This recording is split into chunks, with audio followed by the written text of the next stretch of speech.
आज उत्तर प्रदेश चला रहा है, जिसमें लाखों ऐसे हस्तशिल्पी और कारीगरों के स्किल डेवलपमेंट के लिए उन्हें फ्री में टूल किट उपलब्ध कराने, सस्ते में लोन उपलब्ध करवाने की कार्रवाई को आगे बढ़ाने का काम किया है। और वर्तमान में एक नई स्कीम, मुख्यमंत्री युवा उद्यमी स्कीम, जो अब तक की बहुत लोकप्रिय स्कीम होने जा रही है, जिसमें 31 मार्च तक 1 लाख नए युवा उद्यमी उत्तर प्रदेश बनाने के लक्ष्य रखे हैं। उस कार्यक्रम को हम लोग आगे बढ़ाने जा रहे हैं, जिसमें 5 लाख रुपए तक का ब्याज मुक्त ऋण प्रथम चरण में, मार्जिन मनी 10% और गारंटी मुक्त लोन देने की कार्रवाई को भी सरकार आगे बढ़ा रही है। शिक्षा, जिस प्रदेश की स्थिति ऐसी रही हो कि नकल जन्मसिद्ध अधिकार कुछ लोग मानते थे, आज वहां नकल विहीन परीक्षाएं हो रही हैं। बेसिक शिक्षा परिषद के स्कूल जो बंदी के कगार पर थे, आज उनमें 50 लाख से अधिक बच्चों की बढ़ोतरी। उन सभी बच्चों को 1200 रुपए 2 यूनिफॉर्म के लिए, बैग के लिए, बुक्स के लिए, शूज और सॉक्स के लिए, स्वेटर के लिए सरकार डीबीटी के माध्यम से उपलब्ध करवाने का कार्य कर रही है। सभी विद्यालयों में बालक बालिकाओं के लिए टॉयलेट की व्यवस्था, पेयजल की व्यवस्था, डिजिटल लाइब्रेरी की व्यवस्था, अच्छी फ्लोरिंग की व्यवस्था, ये सभी कुछ से आच्छादित करने में सफलता प्राप्त हुई है। साथ साथ माध्यमिक स्कूलों में जर्जर पड़े भवनों के पुनर्निर्माण के लिए प्रदेश सरकार ने अलंकार योजना के माध्यम से एक नई स्कीम प्रारंभ की है और इसको भी तेजी के साथ आगे बढ़ाने का काम कर रही है। अब जर्जर विद्यालय नहीं होंगे। प्रदेश के अंदर हर एक कमिश्नरी में एक विश्वविद्यालय हो, राज्य विश्वविद्यालय हो। ऐसी 6 कमिश्नरी ऐसी थी जहां कोई राज्य विश्वविद्यालय नहीं था। उन विश्वविद्यालयों के निर्माण के कार्यक्रम को भी प्रदेश सरकार ने आगे बढ़ाया। तो पहली बार मेडिकल यूनिवर्सिटी हो, आयुष विश्वविद्यालय हो, एक अतिरिक्त एग्रीकल्चर विश्वविद्यालय की स्थापना हो, ये सभी आज उत्तर प्रदेश के अंदर देखने को मिल सकते हैं। और संस्कृति विश्वविद्यालय भी हो, यह भी आज उत्तर प्रदेश में स्थापित हो चुके हैं।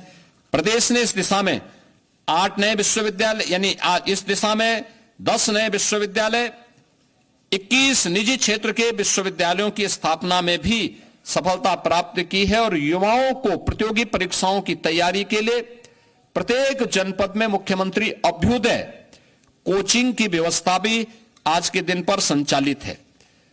प्रदेश के अंदर अनुसूचित जाति जनजाति के सभी छात्रों को आज के दिन पर हम लोग स्कॉलरशिप उपलब्ध करा रहे हैं, 100% स्कॉलरशिप दे रहे हैं। और ओबीसी के भी छात्रों को 2017 तक मात्र 1200 करोड़ रुपए की स्कॉलरशिप मिल पाती थी, आज वो बढ़कर के 2500 करोड़ रुपए सरकार ने किया है, जिससे हर उस बच्चे को जो उसकी पात्रता की श्रेणी में आता है उसको स्कॉलरशिप से जोड़ा जा सके। आज उसमें भी सरकार को सफलता प्राप्त हुई है। उत्तर प्रदेश ने गरीब कल्याण के क्षेत्र में ये डबल इंजन की सरकार ने एक लंबी छलांग लगाई है। पिछले 8 वर्ष में 6 करोड़ से अधिक गरीबों को गरीबी रेखा से ऊपर उठाने में मदद मिली है। 15 करोड़ उत्तर प्रदेश के वासी आज भी प्रतिमाह पिछले 5 वर्ष से फ्री में राशन की सुविधा का लाभ प्राप्त कर रहे हैं। 1,86,00,000 उज्ज्वला योजना के कनेक्शन उपलब्ध हुए हैं। होली और दीपावली में एक रसोई गैस के सिलेंडर उन्हें फ्री में उपलब्ध करवाए जा रहे हैं। प्रधानमंत्री किसान सम्मान निधि में 2,62,00,000 किसानों को इस योजना से जोड़ा गया है, जिन्हें प्रतिवर्ष 6,000 रुपए उनको डीबीटी के माध्यम से केंद्र सरकार उपलब्ध करवा रही है। और 9 करोड़ से अधिक लोगों को उत्तर प्रदेश में गोल्डन कार्ड उपलब्ध करवा करके प्रधानमंत्री जन आरोग्य योजना, आयुष्मान भारत के अंतर्गत उन्हें आच्छादित करने वाला, ये सभी जो आंकड़े हैं ये दिखाता है कि ये सबसे अधिक देश के अंदर इन सभी क्षेत्रों में उत्तर प्रदेश काफी आगे है। और इसमें सबसे लंबी छलांग लगाने वाला है। 56 लाख गरीबों को एक आवास उपलब्ध कराने में ये सभी स्कीमें, जिसमें उत्तर प्रदेश नंबर 1 पर देश में है। और मित्रों, 2017 के पहले निराश्रित महिला पेंशन, वृद्धावस्था पेंशन, दिव्यांगजन पेंशन 55 लाख महिलाओं को, वृद्धजनों को या दिव्यांगजनों को मिलती थी। आज ये संख्या बढ़ करके 1,06,00,000 महिलाओं को, वृद्धजनों को और दिव्यांगजनों को उत्तर प्रदेश दे रही है। 2017 के पहले पेंशन की राशि हुआ करती थी मात्र 300। आज इसको हम 1,000 रुपए महीने उन लोगों को डीबीटी के माध्यम से दे रहे हैं। इसके अलावा डीबीटी में लाभार्थियों तक सीधा पैसा पहुंचाने में भी देश में उत्तर प्रदेश नंबर 1 पर है। यानी अकेले 24-25 में 9 करोड़ 8 लाख से अधिक लोगों तक 1,10,000 करोड़ रुपए से अधिक का भुगतान डीबीटी के माध्यम से हुआ है। इसके माध्यम से प्रदेश सरकार को 10,000 करोड़ रुपए की बचत हुई है। और अभी वर्तमान में सरकार इस नए वित्तीय वर्ष में और सबसे बड़ी आबादी का राज्य होने के बावजूद जीरो पॉवर्टी के लक्ष्य को प्राप्त करने के लिए कृत संकल्पित होकर के कार्य कर रही है। हम नए वित्तीय वर्ष अब 1 अप्रैल से प्रारंभ होगा तो इसमें उससे लॉन्च करने जा रहे हैं। इंफ्रास्ट्रक्चर के लिए प्रदेश के बारे में एक मान्यता थी, जहां से गड्ढे शुरू हो जाएं समझ लो उत्तर प्रदेश की सीमा आ गई। सड़क में गड्ढा है या गड्ढे में सड़क है ये पता नहीं लगता था। आज मित्रों, आप गूगल में सर्च करिए, आपको पता लगेगा एक्सप्रेसवे कौन है तो नाम आएगा उत्तर प्रदेश। 6 एक्सप्रेसवे वर्तमान में उत्तर प्रदेश के अंदर संचालित है। 11 पे हम कार्य कर रहे हैं, या तो निर्माणाधीन है या प्रस्तावित हैं, जिन पे नए वित्तीय वर्ष में काम प्रारंभ होने जा रहा है। और गंगा एक्सप्रेसवे के बनते ही देश के अंदर एक्सप्रेसवे में उत्तर प्रदेश का 55% हिस्सेदारी अकेले उत्तर प्रदेश की होगी। सबसे बड़ा रेल नेटवर्क यूपी के पास, सबसे ज्यादा मेट्रो का संचालन उत्तर प्रदेश के अंदर हो रहा है। 2017 के पहले क्या था? लखनऊ में आधी अधूरी मेट्रो थी, 1.5 एक्सप्रेसवे थे। आज 6 एक्सप्रेसवे हैं, 11 पे हम काम करने जा रहे हैं। आज 6 सिटी, देश के अंदर सर्वाधिक 6 सिटी में मेट्रो का संचालन यूपी कर रहा है। देश की पहली रैपिड रेल यूपी के अंदर है, दिल्ली से मेरठ के बीच में। और देश का पहला वाटरवे हल्दिया वाराणसी के बीच में यह संचालित हो चुका है। यानी लैंडलॉक्ड स्टेट से उत्तर प्रदेश मुक्त हो चुका है। और इनलैंड वाटरवे अथॉरिटी का गठन करके उत्तर प्रदेश वाटरवे की सुविधा को वाराणसी से प्रयागराज तक और बलिया से अयोध्या तक पहुंचाने के लिए पूरी प्रतिबद्धता के साथ आगे बढ़ रहा है, जिससे इन संभावनाओं के माध्यम से उत्तर प्रदेश के प्रोडक्ट को एक्सपोर्ट के माध्यम से दुनिया के बाजार तक पहुंचाया जा सके और यहां के अन्नदाता किसानों का, यहां के हस्तशिल्पी और कारीगरों का और यहां के उद्यमियों की इनकम को बढ़ा करके प्रदेश की अर्थव्यवस्था को और सुदृढ़ किया जा सके, इस दिशा में सरकार कार्य कर रही है। आज इंटर स्टेट कनेक्टिविटी हमारी 4 लेन की हुई है। हर जनपद मुख्यालय 4 लेन के साथ जुड़ा है। प्रदेश सरकार ने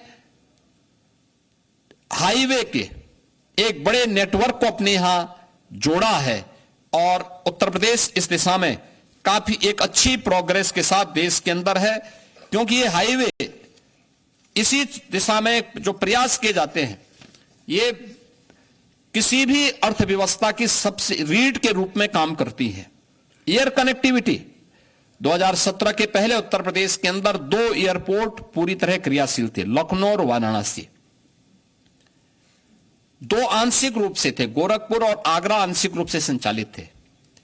आज उत्तर प्रदेश के अंदर 16 एयरपोर्ट क्रियाशील हैं और उनमें से 4 इंटरनेशनल एयरपोर्ट हैं। और देश का सबसे बड़ा एयरपोर्ट जेवर में बहुत शीघ्र प्रारंभ होने वाला है। यह एयरपोर्ट 5वां इंटरनेशनल एयरपोर्ट भी होगा और आने वाले समय में एयरपोर्ट के फंक्शनल होते ही एयर कार्गो के सबसे बड़े हब के रूप में भी यह बदलेगा। प्रदेश के अंदर इस बेहतरीन इंफ्रास्ट्रक्चर ने प्रदेश की अर्थव्यवस्था को भी एक नई गति दी है। प्रदेश के अंदर नगरीय विकास के क्षेत्र में भी व्यापक परिवर्तन देखने को मिले हैं। उत्तर प्रदेश नगरीय क्षेत्रों में पहली बुनियादी सुविधाओं का अभाव था। देश के अंदर 2016-17 के अंदर जब स्वच्छता सर्वेक्षण हुए थे तो देश के अंदर 100 में से 10 सबसे गंदे शहर यूपी के थे। जहां देखो गंदगी का अंबार था, न बिजली थी, न पानी थी, न कनेक्टिविटी थी, न सुरक्षा थी। आज उत्तर प्रदेश के अंदर केंद्र सरकार की मदद से आदरणीय प्रधानमंत्री जी ने 10 सिटी को स्मार्ट सिटी के रूप में और राज्य स्मार्ट सिटी मिशन के अंतर्गत 7 अन्य सिटी को स्मार्ट सिटी मिशन के अंतर्गत लेकर 17 म्युनिसिपल कॉरपोरेशन को हम लोगों ने स्मार्ट सिटी के रूप में विकसित किया है। और ये स्मार्ट ही नहीं, इन्हें सेफ सिटी भी बनाया है। आईटीएमएस भी यहां काम कर रहा है। सरकार ने इस बार के बजट में व्यवस्था दी है कि हर जिला मुख्यालय की नगर निगम, नगर पालिका को या नगर निकाय को हम लोग स्मार्ट सिटी के रूप में विकसित करने का काम करेंगे। इस बार के बजट में हमने इसके लिए धनराशि भी उपलब्ध करवाई है। प्रदेश के अंदर आज एक नए विकास के कॉन्सेप्ट को एनसीआर, नेशनल कैपिटल रीजन की तर्ज पर प्रदेश के अंदर अलग अलग क्षेत्रों में हम लोगों ने स्टेट